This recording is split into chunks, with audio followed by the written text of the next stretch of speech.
Captain Jake Morrison stood on the bridge of the UES Liberty and watched the stars through the main viewport. His ship had been exploring the outer edges of human space for 3 months now. The crew was tired but excited about their mission. To find new worlds for humanity to settle on, the Liberty was not a warship. It carried scientists, diplomats, and explorers who wanted to learn about the galaxy beyond Earth. Jake had served in the human fleet for 15 years, and this was his first command of an exploration vessel. He felt proud but nervous about leading such an important mission. "Captain, we are picking up strange energy readings from the next star system," said Lieutenant Ben Cooper from his station. "The patterns do not match anything in our databases." Jake walked over to look at the readings on Ben's screen. The energy signatures were unlike anything human technology could produce. They seemed to pulse with a rhythm that felt almost alive. "Could it be a natural phenomenon?" Jake asked. "I do not think so, sir," Ben replied. "The patterns are too organized, and they seem to be moving in formation." Dr. Lisa Parker, the mission's lead scientist, hurried over to join them. She had been studying alien life forms her whole career, but had never seen evidence of advanced alien technology. "Captain, if these readings are accurate, we might be looking at our first contact with an alien civilization." Jake felt his heart beat faster. First contact was something every human had dreamed about since they first reached the stars, but it was also something they had feared. What if the aliens were hostile? What if they were so advanced that humanity seemed like insects to them? "Set course for the energy signatures," Jake ordered. "But keep our weapons ready and prepare to jump back to Earth if we need to." The Liberty moved slowly toward the unknown energy source. As they got closer, the ship's sensors began to pick up massive metal structures floating in space. These were not natural objects. They were ships, but ships unlike anything humans had ever built. The alien vessels were smooth and curved like living things. They glowed with a soft blue light that pulsed along their surfaces. The largest ship was 10 times bigger than the Liberty, and the smaller ones were still twice its size. Jake counted at least 20 ships in the alien fleet. "They have detected us," Ben reported. "All alien ships are turning in our direction." Before Jake could respond, the main screen flickered and an image appeared. It showed a tall, thin being with pale blue skin and large black eyes. The creature wore what looked like armor, made of the same glowing material as their ships. When it spoke, the ship's computer translated its words into English. "I am High Commander Velthak of the Zephyrian Empire," the alien said. Its voice was cold and seemed to carry no emotion. "You are from the primitive species that calls itself human." Jake stepped forward and tried to look confident. "I am Captain Jake Morrison of the United Earth ship Liberty. We come in peace and hope to establish friendly relations with your people." Velthak made a sound that might have been laughter but held no warmth. "Friendly relations? You are barely more advanced than the animals on your homeworld. Your technology is crude and your lifespan is pathetically short." Dr. Parker moved to stand beside Jake. She had prepared for this moment her whole life, but she felt small and weak compared to the alien on the screen. "We may be young as a species, but we are eager to learn and grow.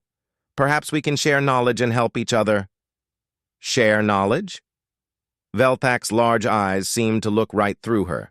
What could a species that has not even mastered basic energy manipulation possibly teach the Zephyrian Empire? "We have ruled this galaxy for over 50,000 of your years." The alien commander gestured, and the image on the screen changed to show star charts of the galaxy. Red markers covered most of the visible space. "Every marked system belongs to the Empire. We have conquered or absorbed thousands of species. Most submitted willingly when they realized how hopeless resistance would be." Jake felt a chill run down his spine. The red markers covered almost the entire galaxy. Earth and the few human colonies were tiny dots of blue in an ocean of red. "What do you want from us?" he asked. "The same thing we offer all primitive species," Velthak replied. submit to imperial rule, and become a protectorate under our guidance. You will be allowed to live and work for the Empire. Your people will be relocated to worlds we choose for you." "And if we refuse?" Jake asked, though he already knew the answer. "Then, your species will be eliminated," Velthak said without any change in his tone. "It is not personal. It is simply the natural order. The strong rule and the weak serve or die." Dr. Parker noticed something strange about the alien commander's reaction when he mentioned death. For just a moment, his cold composure seemed to crack. There was something in his eyes that looked almost like fear. "How long do we have to decide?" she asked. "One rotation of your home world around its star," Velthak answered. "Use this time wisely. Study our fleet and understand that resistance is impossible. When we return, you will give us your answer." The alien ships began to move away from the Liberty. Within minutes, they had disappeared into hyperspace, leaving the human ship alone among the stars. Jake and his crew stood in silence, trying to understand what had just happened. "Get me a direct line to Earth Command," Jake finally said. "Priority Alpha. We need to warn them that we are not alone in the galaxy, and we have 1 year to prepare for the fight of our lives." 6 months had passed since Captain Jake Morrison brought news of the Zephyrian Empire back to Earth. The planet had changed completely in that time. Every factory now worked day and night to build weapons and ships. Every person on Earth knew that their survival depended on the next 6 months. Colonel Sam Rodriguez walked through the war room where dozens of officers studied alien technology and battle plans. The walls were covered with pictures and data about Zephyrian ships and weapons. What they had learned was not encouraging. The aliens had energy shields that could stop any human weapon. Their ships could move faster than anything humans had built. Worst of all, they seemed to have some kind of mind-reading ability. "Colonel, we have intercepted more Zephyrian communications," said Sergeant Dan Miller as he handed Sam a data pad.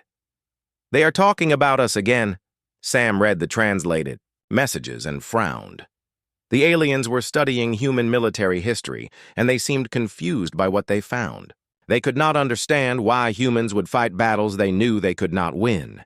They were puzzled by stories of soldiers who died to save their friends. The concept of sacrifice for honor made no sense to them. They keep using the same word when they talk about our war stories, Dan said. The computer translates it as madness or death sickness. Across the base, Dr. Lisa Parker was having her own breakthrough. She had been studying every piece of information about Zephyrian society that the Empire had shared during their first contact. The aliens had been proud to tell humans about their advanced civilization and long lives. What she discovered made her heart race with excitement. The Zephyrians lived for thousands of years. Their medical technology could cure almost any disease and repair almost any injury. Death was so rare in their society that most Zephyrians would never see it happen. When it did occur, it was treated as the greatest possible tragedy. Lisa rushed to find Admiral Kate Williams, the officer in charge of Earth's defense. She found Kate in the command center, looking tired after months of preparation for a war that seemed impossible to win. "Admiral, I think I have found something important," Lisa said as she pulled up her research on the main screen. "The Zephyrians are afraid of death." Kate looked at the data with interest. "What do you mean? All living things fear death." "Not like this," Lisa explained. "For humans, death is a normal part of life. We accept it, we plan for it, we even honor it. But the Zephyrians have lived so long and lost so few of their people that death has become something almost mythical to them." Kate studied the information more carefully. She had been a military officer for 20 years and had seen many soldiers die in training accidents and small conflicts. The idea of a species that had never learned to accept death was strange to her. "Look at their reaction to our war memorials," Lisa continued. Every time they intercept human communications about fallen soldiers or war graves, they respond with confusion and what can only be described as horror. In another part of the base, Lieutenant Amy Foster was training with her Special Forces unit. They had been practicing boarding actions against mock-ups of Zephyrian ships. The training was brutal because everyone knew they would probably die if they ever had to fight the aliens. In close combat, Amy had volunteered for the most dangerous missions because her brother had died in a mining accident 2 years earlier. She understood that some things were worth dying for, and she was not afraid to follow in her brother's footsteps if it meant protecting Earth. "Foster, you and your team have been selected for a special assignment," said Commander Bill Hayes as he approached her unit. "We need volunteers for a mission that will probably be one way." Amy and her entire team stepped forward without hesitation. They had trained together for months and they trusted each other completely. If the mission was important enough to require volunteers, they wanted to be part of it. Meanwhile, the Zephyrian Empire continued its expansion across the galaxy. High Commander Velthak led the conquest of 3 more star systems, adding billions of new subjects to the Empire. The aliens used the same tactics they had perfected over thousands of years first. They would surround a planet with their superior fleet. Then they would demonstrate their overwhelming technological advantage by destroying a few military targets. Finally, they would offer the same choice they had given humanity. Submit or die. Most species chose to submit. The few that tried to fight were crushed quickly and completely. Velthak expected the humans to be no different from any other primitive species he had conquered. But something was bothering him about the human communications his ships continued to intercept. The humans seemed to be preparing for war, which was normal. What was not normal was the way they talked about their preparations. Human soldiers recorded messages for their families before going into battle. They spoke of duty and honor and sacrifice, as if these things were more important than their own lives.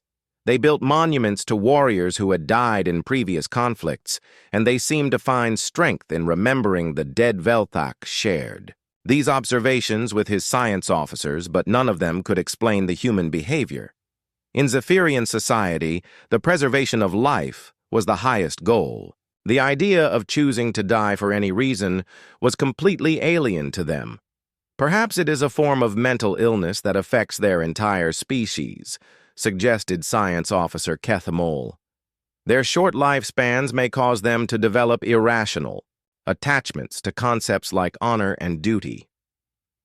As the deadline approached, both sides prepared for what seemed like an inevitable conflict. The humans knew they could not match Zephyrian technology, but they had something the aliens did not understand. They had accepted that they might lose, that many of them might die, but they were determined to make the cost of victory as high as possible. Admiral Williams made the final preparations for Earth's defense.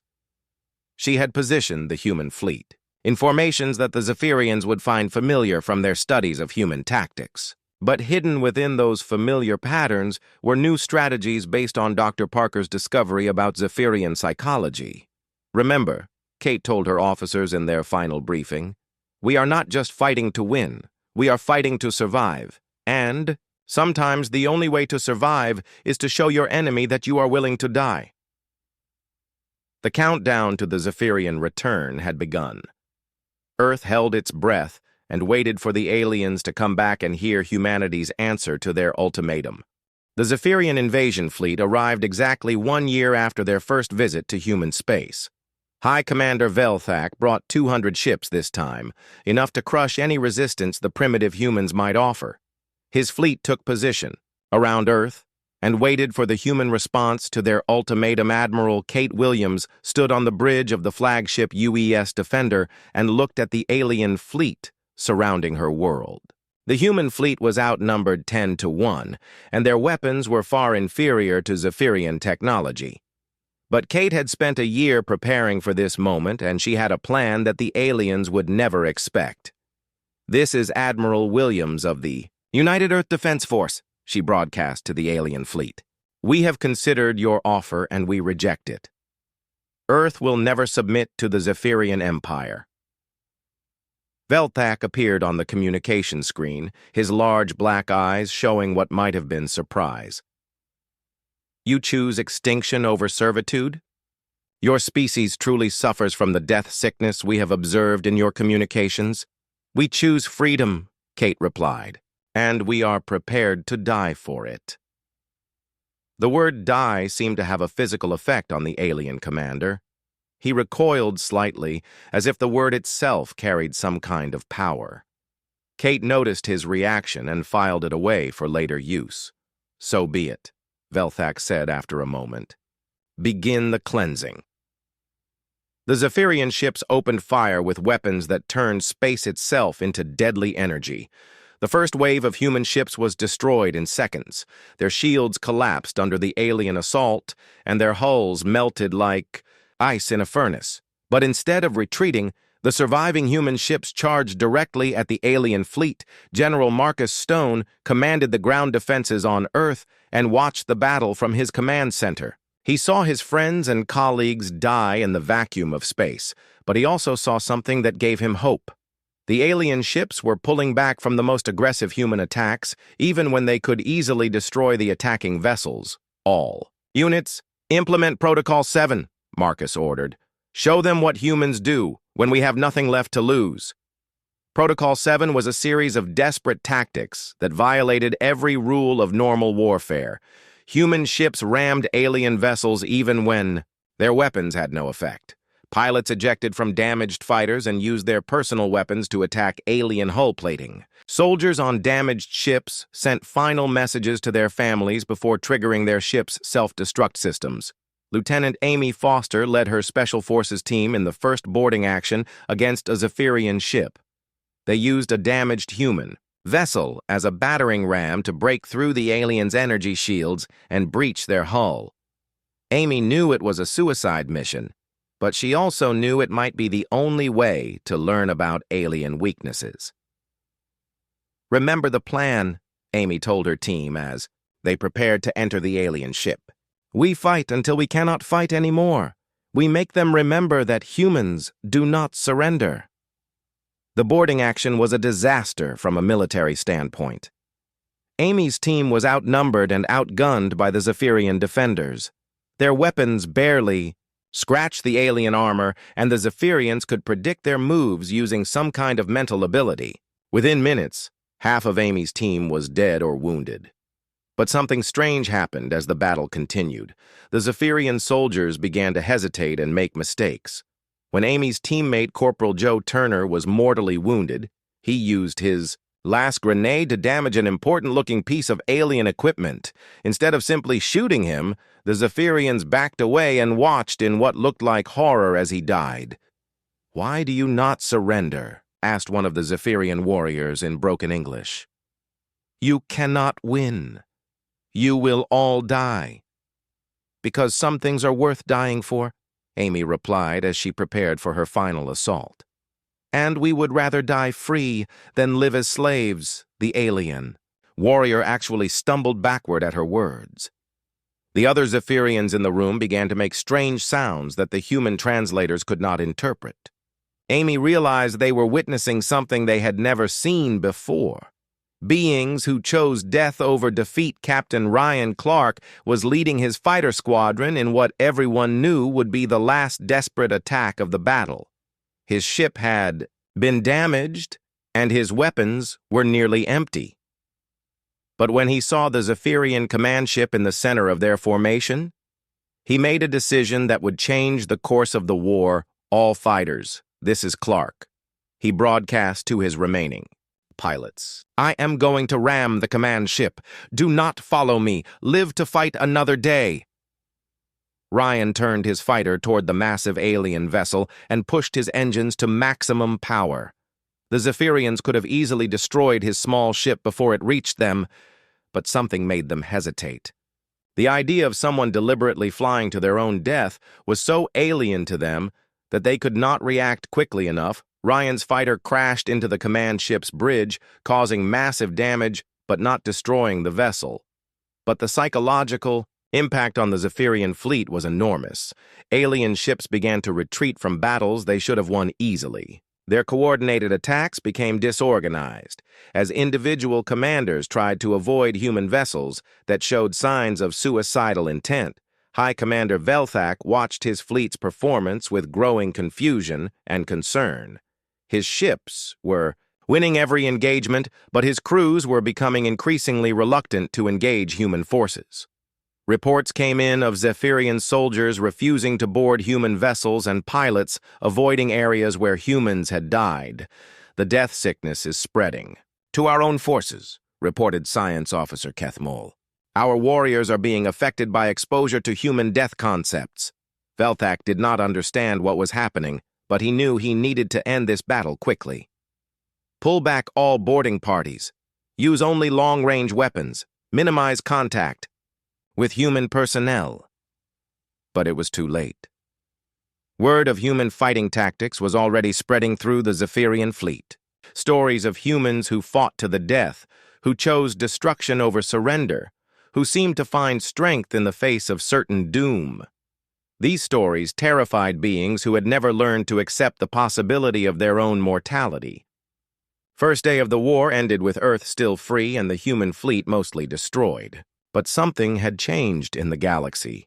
For the first time in 50,000 years, a Zephyrian invasion had been slowed not by superior technology or overwhelming numbers, but by something the aliens had never encountered.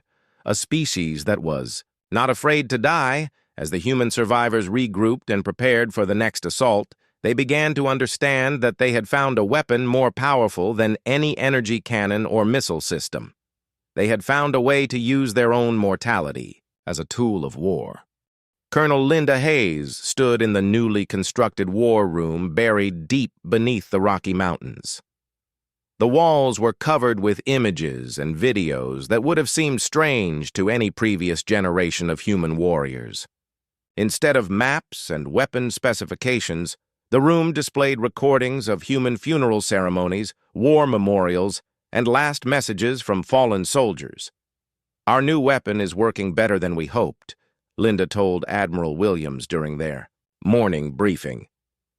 Zephyrian forces are retreating from sectors where we have deployed psychological warfare tactics. The past 3 months had seen a complete change in how humans fought the war. After discovering that the aliens were terrified by human attitudes toward death, Earth's military had developed entirely new strategies. Human soldiers now carried recording devices to document their final moments. They built shrines to fallen comrades on every battlefield. They performed elaborate funeral rites in full view of alien forces. Dr. Lisa Parker had been working with military psychologists to understand exactly what made the Zephyrians so vulnerable to human death culture. Her research revealed that their species had evolved on a peaceful world with abundant resources and no major predators. Death was so rare that it had become almost mythical to them. Think of it like a phobia, Lisa explained to the military commanders. Humans might be afraid of spiders or snakes, but we can still function around them. The Zephyrians have a species-wide phobia of death and mortality that affects their ability to think clearly when exposed to it. Major Tony Mitchell had become the leader of the new Psychological Operations Division. His job was to weaponize human death culture and deploy it against alien forces. It was strange work that required him to think about mortality in ways that felt uncomfortable even to humans. We have confirmed that the aliens are monitoring all human communications, Tony reported. Every funeral broadcast, every memorial service, every soldier's farewell message is being intercepted and studied by their intelligence officers. The effect on the Zephyrian war effort was becoming more obvious each day. High Commander Velthak had been forced to request reinforcements 3 times as veteran warriors refused to engage human forces. Entire squadrons of alien fighters would retreat when faced with human pilots who broadcast their willingness to die for their cause. Captain Susan Bell led one of the most effective human units in the new style of warfare. Her ship, the UES Memorial, was decorated with images of every human who had died fighting the aliens. Before each battle, her crew would hold a ceremony honoring their fallen comrades and pledging to join them if necessary. The aliens cannot understand how we find strength. In remembering our dead, Susan told her crew as they prepared for another mission. They see death as the end of everything. We see it as part of something larger than ourselves. The Zephyrian response to these tactics revealed just how deeply the human approach to mortality affected them. Alien commanders began avoiding sectors where humans had died. They developed elaborate procedures to avoid contact with human remains or anything associated with human death rituals. Science Officer Kethmol submitted increasingly desperate reports to High Commander Velthak about what he called contamination events among Zephyrian personnel. Any alien who spent too much time studying human death culture began to show signs of psychological breakdown. The humans appear to have infected our warriors with their death sickness, Kethmol reported. Exposed personnel begin to question the value of their long lives, and some have even expressed curiosity about what death might be like. This was the most terrifying development imaginable for a species that had built their entire civilization around the preservation of life. The idea that exposure to human concepts could make their own people curious about death was more frightening than any weapon back on Earth. The human resistance was growing stronger every day. News of their psychological victories against the mighty Zephyrian Empire spread to other worlds under alien control. Subjugated species began to wonder if the seemingly invincible aliens might have weaknesses after all. Colonel Sam Rodriguez received reports from human intelligence operatives who had infiltrated alien communication networks. The Zephyrians were calling human soldiers the honored ghosts, and had begun to treat any area where humans had died as cursed or haunted. They are starting to avoid entire planets where major battles have taken place, Sam reported to the War Council. Some alien units refuse to land on worlds where human memorials have been established. The psychological warfare was so effective that Admiral Williams began to worry about its long-term implications. Human forces were winning battles not through superior tactics or firepower, but by terrifying their enemies with the concept of willing sacrifice. We need to be careful that we do not become what we are fighting against, Kate warned her officers. We are using our humanity as a weapon, but we must not lose our humanity in the process. But the war was far from over. High Commander Velthak was gathering the largest fleet in Zephyrian history for one final assault on Earth. He hoped that overwhelming numbers could overcome his warriors' psychological reluctance to fight humans. If we cannot cure the death sickness, Velthak told his council, then we must destroy its source before it spreads further through the Empire. The Zephyrian High Council was facing the greatest crisis in their civilization's history. Reports were coming in from across the galaxy of alien populations that had been exposed to human broadcasts. Young Zephyrians were beginning to question their society's obsession with avoiding death. Some were even forming underground groups dedicated to studying human philosophy. About mortality, Supreme Overlord Kenthera issued emergency orders to quarantine all information about humans and their death culture. But it was too late. The concept of willing sacrifice and the honor found in death had already begun to spread through alien society like a virus on Earth. Humans prepared for what they knew would be the final battle of the war. They had learned to use their greatest weakness as their greatest strength. They had discovered that sometimes the willingness to die for something greater than yourself could be more powerful than any technology. As the largest alien fleet in Galactic history assembled for the attack on humanity's homeworld, people across Earth performed one final ritual. They gathered in parks and squares and military bases to honor all those who had died fighting for freedom. They sang songs about sacrifice and read the names of the fallen and promised that their deaths would not be forgotten. The Zephyrians monitored these ceremonies from their ships, and many alien warriors felt their resolve weaken. They were about to attack a species that celebrated death rather than feared it, that found strength in loss rather than weakness. that seemed to grow more determined with each casualty they suffered. The stage was set for the final confrontation between two completely different ways of understanding life and death. Major Tony Mitchell sat in his command center watching screens filled with data from across the galaxy. His Psychological Operations Division had become the most important military unit in human space, while other officers planned traditional battles. Tony was fighting a war for the minds and souls of an entire alien civilization. "Sir, we have confirmation that our latest broadcast reached the Zephyrian homeworlds," reported Captain Nick Foster. "Intelligence indicates widespread panic among civilian populations." The broadcast had been Tony's most ambitious project yet. Instead of targeting military forces, he had aimed directly at the heart of Zephyrian society. The transmission contained footage of human war memorials, recordings of soldiers' final messages to their families, and documentary footage of human funeral ceremonies. What made the broadcast particularly effective was its focus on the families left behind by fallen warriors. Humans talking about how their loved ones' deaths had given meaning to their lives, children proudly describing their parents' sacrifices, elderly people visiting graves and finding comfort in remembering the dead. The aliens cannot process the idea that death can bring meaning instead of just ending it, Tony explained to his staff. Their entire culture is built around avoiding death at any cost, so the concept of finding value in mortality breaks their understanding of reality. Across the galaxy, the effects of human psychological warfare were spreading faster than any physical weapon could travel. Zephyrian information networks had become flooded with human death culture, despite desperate attempts by alien authorities to block the transmissions. On the Zephyrian homeworld of Velketh, Supreme Overlord Kenthera faced the greatest crisis in his civilization's history. Young Zephyrians were gathering in secret groups to discuss human concepts of honor and sacrifice. Some had even begun performing crude imitations of human memorial ceremonies.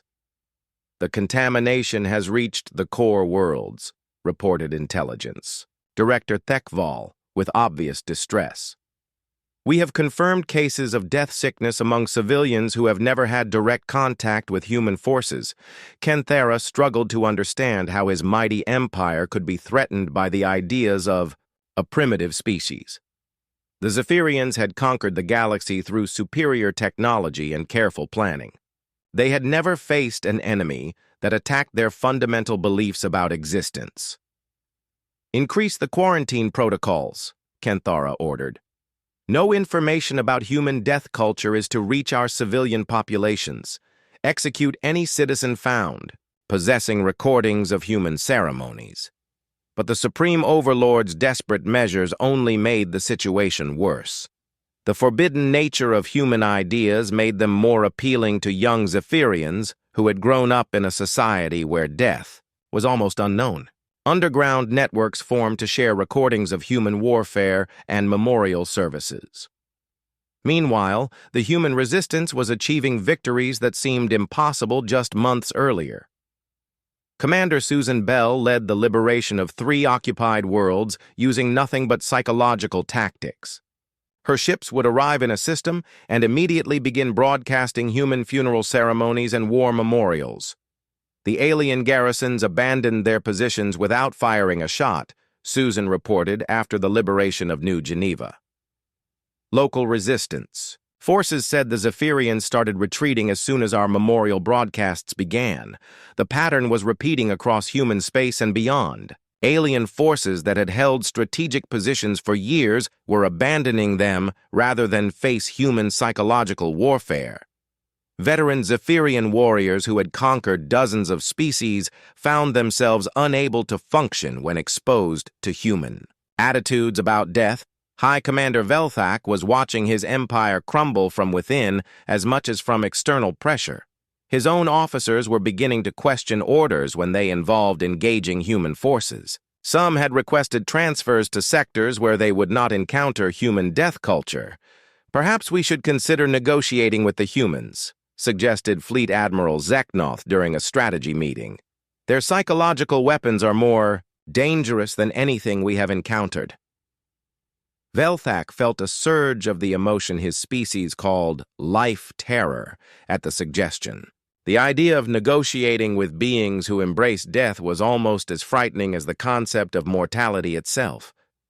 "We do not negotiate with the death-sick," Velthak replied, though his voice carried less conviction than before. "We cure them, or we eliminate them." But privately, Velthak was beginning to doubt whether either option was possible. The humans had found a way to turn their greatest weakness into an unstoppable weapon. They had weaponized the very thing that made them seem primitive to Zephyrian eyes. Dr. Lisa Parker was studying reports from across the galaxy about the breakdown of Zephyrian society. What she found confirmed her theories about the psychological vulnerability of a species that had never learned to accept mortality. "The younger generation of Zephyrians is particularly susceptible," Lisa reported to the Earth Defense Council. "They have lived their entire lives in a society where death is theoretical. When confronted with the reality of human death culture, they have no psychological defenses." The breakdown was accelerating as more Zephyrian youth gained access to human broadcasts. Some were abandoning their long-lived families to join what they called the Honored Ghost Movement, groups dedicated to understanding human concepts of sacrifice and memorial. On Earth, Admiral Kate Williams was preparing for what intelligence suggested would be the final Zephyrian assault. But she was also planning for what might come after the war. The psychological weapons humans had developed were so effective that they raised serious questions about their future use. "We have learned to terrify our enemies with our willingness to die," Kate told her senior staff. "But we must be careful, not to become addicted to using death as a solution to our problems." The irony was not lost on the human leadership. They had discovered that their acceptance of mortality made them terrifying to a species that had achieved near immortality. The very thing that made humans seem weak to the Zephyrians had become their greatest strength. As reports continued to arrive about the collapse of Zephyrian authority across the galaxy, Tony Mitchell began to understand the true scope of what they had accomplished. They had not just won a war against a superior enemy. They had fundamentally changed how an entire civilization thought about life and death. "We started this war as the primitive species," Tony told his team, as they monitored the latest intelligence reports. "But we may end it as the teachers of a galaxy that had forgotten the meaning of sacrifice." The final phase of the conflict was about to begin, but it would not be decided by weapons or technology. It would be determined by which species' philosophy about mortality could survive contact with the other. The war ended not with a final battle, but with a simple message transmitted across the galaxy. Supreme Overlord Kenth Ara of the Zephyrian Empire sent an unconditional surrender to Admiral Kate Williams on Earth. The mighty civilization that had ruled the galaxy for 50,000 years could no longer function after exposure to human death culture. "We cannot continue," the alien leader's message said. "Your species has infected ours with concepts we cannot survive. We surrender not to your weapons, but to your ideas about mortality." Kate stood in the command center that had coordinated humanity's desperate defense and tried to understand what had just happened. The most advanced civilization in the galaxy had been defeated not by superior technology, but by human willingness to die for their beliefs. "Admiral, we are receiving surrender messages from Zephyrian forces across the galaxy," reported communications. Officer Larry Stone. "It appears their entire empire is collapsing simultaneously." The breakdown had been swift and total. Once the psychological contamination reached critical mass in Zephyrian society, their carefully ordered civilization simply fell apart. Young aliens who had been exposed to human death culture could no longer accept their species' obsession with avoiding mortality. Entire planets declared independence from the Empire as local populations embraced what they called the human way of thinking. The concept of finding meaning through sacrifice and honoring the dead spread through alien society like wildfire. Dr. Lisa Parker was documenting the collapse from her research station on Earth. What she witnessed was unprecedented in galactic history, the complete transformation of a dominant species' core beliefs within the span of a single year. The younger Zephyrians are forming what they call memorial circles, Lisa reported. They gather to study human customs around death and to practice rituals that would have been unthinkable in their society just months ago.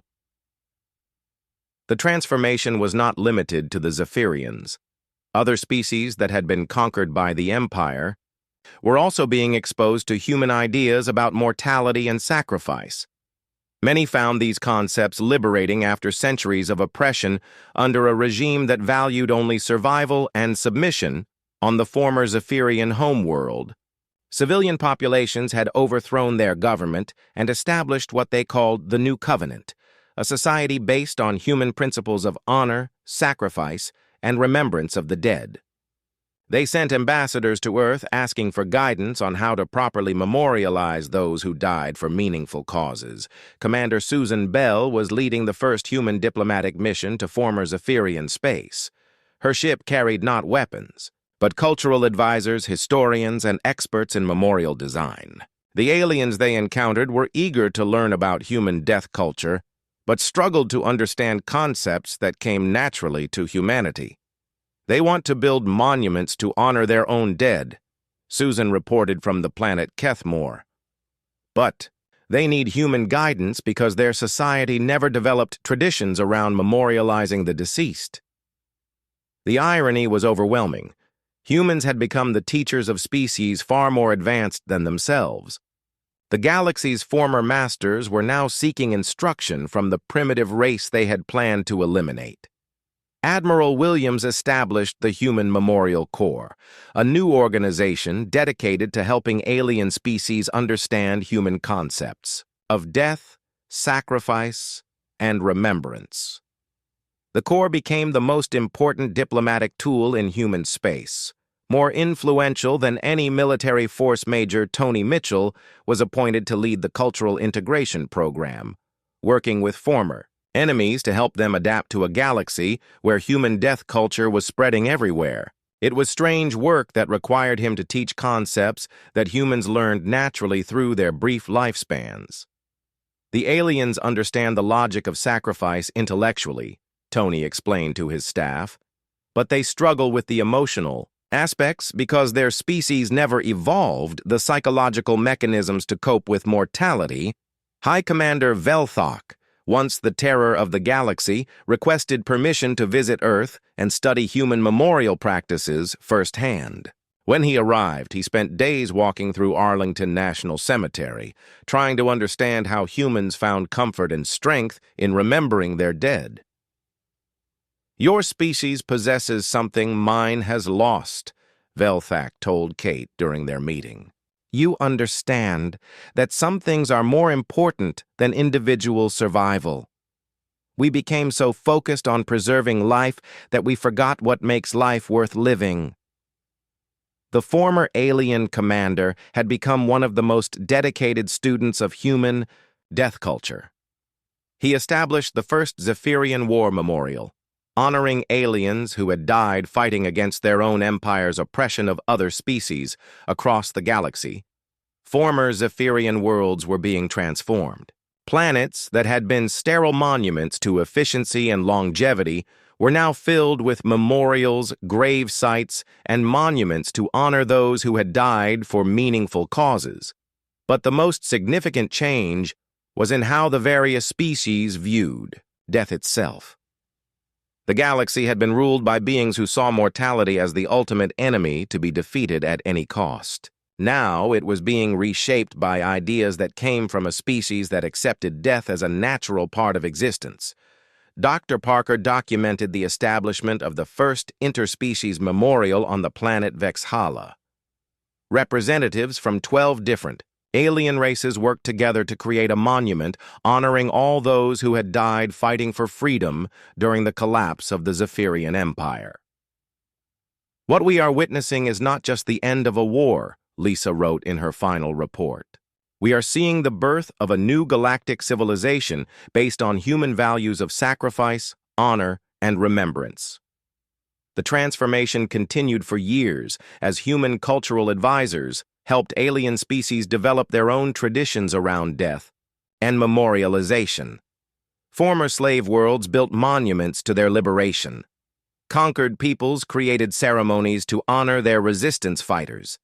The galaxy's new order was built not on military might or technological superiority, but on shared understanding of what made life meaningful. Species that had been enemies for millennia found common ground in human concepts of sacrifice and honor. 10 years after the war ended, Admiral Williams attended the dedication of the Galactic Memorial on the former Zephyrian capital world. The monument honored beings from every species who had died fighting for freedom and dignity. It was the largest structure ever built, and it drew pilgrims from across the galaxy. "They called us primitive," Kate said during her speech at the dedication ceremony. "They thought our short lives and acceptance of death made us weak. But we learned that mortality gives life meaning, and that willingness to sacrifice for others creates bonds stronger than any empire." The former enemies who attended the ceremony understood the truth in her words. The galaxy had learned that humanity's greatest strength was never their technology or their numbers. It was their understanding that some things were worth dying for, and that death, properly honored, could give meaning to life. In the end, the species that had been dismissed as primitive death worshippers became the teachers of a galaxy that had forgotten the value of sacrifice. The monuments humans built were not just memorials to the dead, but foundations for a new kind of civilization where mortality was accepted and honored rather than feared. The Zephyrians and other alien species continued to live their long lives, but now they understood what humans had always known: that a life without the possibility of meaningful sacrifice was merely existence, not true living.